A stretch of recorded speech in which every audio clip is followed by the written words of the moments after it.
జై తెలంగాణ తెలంగాణ జాగృతి ఆధ్వర్యంలో 2500 రూపాయల హామీ ఏదైతే మహిళలకు ఇచ్చారో మరి ఆ హామీని 2500 హామీ ఏదైతే ఇచ్చారో అది పూర్తి చేయమని అడగడానికి మనం ఇక్కడ ప్రజావాణికి రావడం జరిగింది।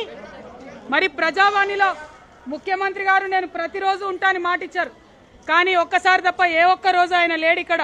కానీ ఇవాళ ఇక్కడికి వస్తే మరి అందరినీ కూడా పోలీసు వాళ్ళు దురుసుగా ప్రవర్తించారు। మీరందరూ కూడా మరి మా విద్యార్థుల్ని బయట కొట్టి అరెస్ట్ చేశారు, మా మహిళలను అరెస్ట్ చేశారు। అందరి దగ్గర అప్లికేషన్ ఫామ్స్ ఉన్నాయి, అందరి దగ్గర ఆధార్ కార్డులు ఉన్నాయి, అందరం కూడా తీసుకొని వచ్చాం। ఇవాళ నేను ఇక్కడికి వచ్చే కార్యక్రమం లేకుండే, కానీ ఎక్కడికక్కడ మా విద్యార్థులు కొడతా ఉన్నారు, అరెస్ట్ చేస్తూ ఉన్నారు, ఎక్కడికక్కడ మా మహిళలను అరెస్ట్ చేస్తూ ఉన్నారంటేనే ఇక్కడికి రావడం జరిగింది। ఈ ప్రభుత్వాన్ని మేము హెచ్చరిక చేస్తూ ఉన్నాం, మీరేదైతే మహిళలకు మాట ఇచ్చి వచ్చారో అది నిలబెట్టుకోకుండా అప్లికేషన్ ఇవ్వడానికి శాంతియుతంగా వస్తే కూడా మీరు ఇట్లా చేయడం అన్యాయం। కాబట్టి ఇవాళ ఇక్కడ ప్రజాపాలనలో ఉన్నటువంటి అధికారులకు వినతి పత్రం ఇచ్చి వెళ్తా ఉన్నాం।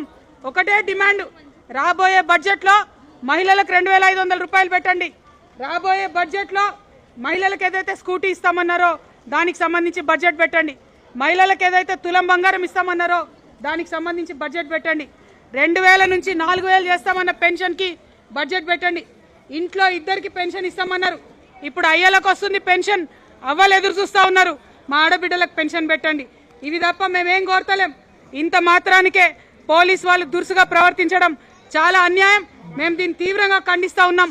మా మహిళా నాయకురాళ్ళ మీ దుర్భాషలాడినారు, మీరు మా విద్యార్థుల మీద చేయి చేసుకున్నారు, మీరు ఇటువంటి పరిస్థితి చేస్తే తెలంగాణ రాష్ట్ర వ్యాప్తంగా కూడా ఇటువంటి ఉద్యమాలు చేయాల్సి వస్తుందని చెప్పి కాంగ్రెస్ ప్రభుత్వానికి హెచ్చరిక చేస్తూ ఉన్నాం। మీరు ఇచ్చిన మాట నిలబెట్టుకోండి।